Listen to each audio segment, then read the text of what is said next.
Assalamualaikum warahmatullahi wabarakatuh.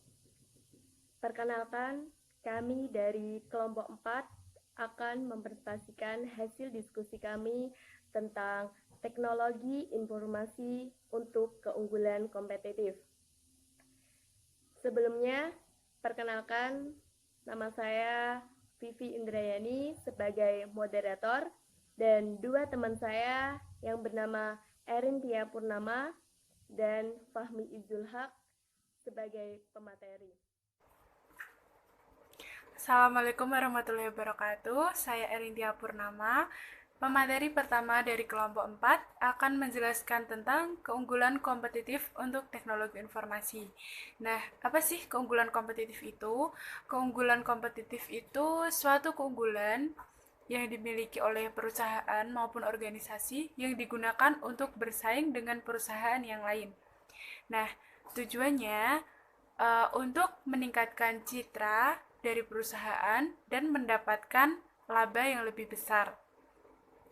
Dalam bersaing sendiri, di sini kami menjelaskan ada 4 macam strategi. Yang pertama yaitu strategi diferensiasi, strategi informasi, strategi pertumbuhan, dan minimalisasi biaya. Nah, di sini saya akan menjelaskan satu-satu pengertian dari strategi tersebut. Nah, yang pertama adalah strategi diferensiasi. Strategi ini menggunakan cara dengan membedakan layanan dengan perusahaan atau organisasi yang lainnya.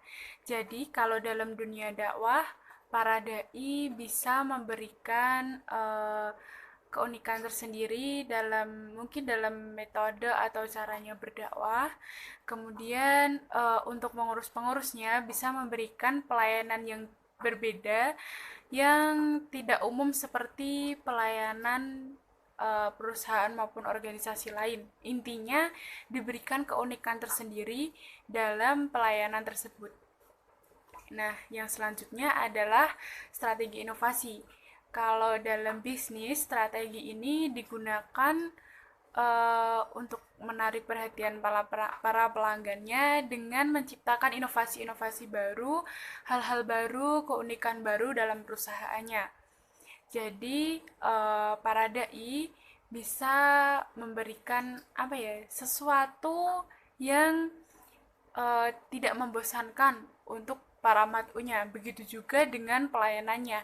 Selain dibedakan dengan perusahaan yang lain, harus ada keunikan tersendiri dari perusahaan tersebut atau organisasi tersebut.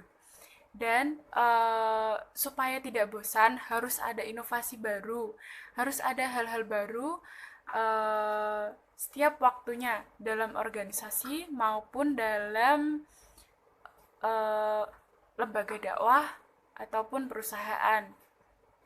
Kemudian strategi pertumbuhan. Uh, Secara signifikan, suatu perusahaan atau organisasi itu perlu untuk memperluas kapasitas barang maupun jasanya. Jadi, mereka bisa merekrut orang-orang baru untuk masuk dalam perusahaan maupun organisasinya. Nah, dalam lembaga dakwah sendiri, mereka bisa memberikan kesempatan kepada orang-orang di luar sana untuk berlatih menjadi seorang dai. Jadi, lembaga dakwah bisa menyediakan semacam pelatihan dakwah untuk orang-orang di luar sana.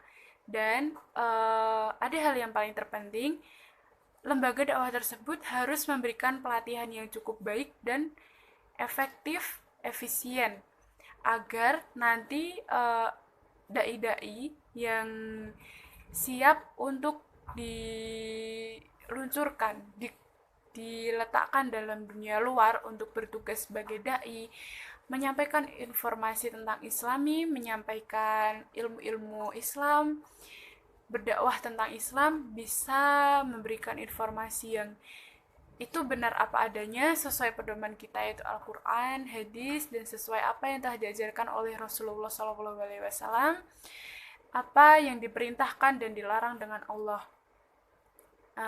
Jadi gimana sih caranya biar lembaga dakwah itu bisa mengeluarkan seorang dai yang berkualitas, maka mereka juga harus memberikan pelatihan dan materi yang berkualitas juga.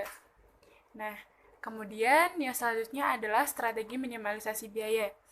Dalam suatu perusahaan maupun organisasi, minimalisasi biaya itu sangat penting ya. Jadi harus ada catat-mencatat tentang keuangan, pengeluaran dan memasukkan keuangan tersebut agar tidak ada entah itu korupsi ataupun uangnya pencatatannya kurang baik. Nah, harus ada administrasi dalam suatu organisasi atau perusahaan. Yang selanjutnya saya akan menjelaskan tentang peran sistem informasi dakwah untuk pembangunan lingkungan. Jadi, seiring perkembangan zaman, teknologi informasi itu semakin cepat berkembang dan masyarakat membutuhkan informasi setiap harinya. Bisa dilihat, zaman sekarang banyak sekali berita-berita hoax yang seharusnya tidak diterima masyarakat dengan mentah-mentah, tapi mereka menerima begitu saja tanpa mencari faktanya atau kebenarannya. Nah, untuk dakwah sendiri kita harus bisa memanfaatkan teknologi informasi tersebut untuk melakukan pembangunan lingkungan. Jadi, seorang dai bisa membuat konten, video, atau foto, kemudian quotes yang bisa disebarkan melalui internet atau media sosial agar menyebar cepat ke masyarakat. Nah, kenapa saya tadi mengatakan lembaga dakwah harus benar-benar memberikan pelatihan yang tepat kepada para calon dai, ya supaya mereka tidak menyebarkan informasi yang hoax ke masyarakat di luar sana saat melakukan pembangunan lingkungan. Jadi mereka benar-benar memberikan ilmu yang itu benar adanya, itu fakta dan bisa diterima oleh masyarakat untuk pembangunan lingkungan. Kita sebagai masyarakat juga harus bisa memilih dan memilah mana informasi yang bisa kita terima dan tidak kita terima. Kita harus mencari kebenaran atau fakta dari informasi yang kita dapatkan. Kemudian kalau informasi itu dapat kita terima dengan baik, kita terapkan dalam kehidupan sehari-hari, maka pembangunan lingkungan juga bisa lebih baik lagi. Maka kualitas masyarakat juga bisa semakin meningkat. Terima kasih dari saya, kurang lebihnya mohon maaf. Materi selanjutnya akan disampaikan oleh Mas Fahmi. Perencanaan dakwah strategis melalui sistem informasi. Dalam perencanaan dakwah memerlukan adanya strategi yang sesuai dengan tujuan dakwah itu tersendiri. Namun sebelum itu, perlu kita ketahui bahwa perencanaan adalah suatu proses yang melibatkan penentuan, sasaran, dan tujuan organisasi.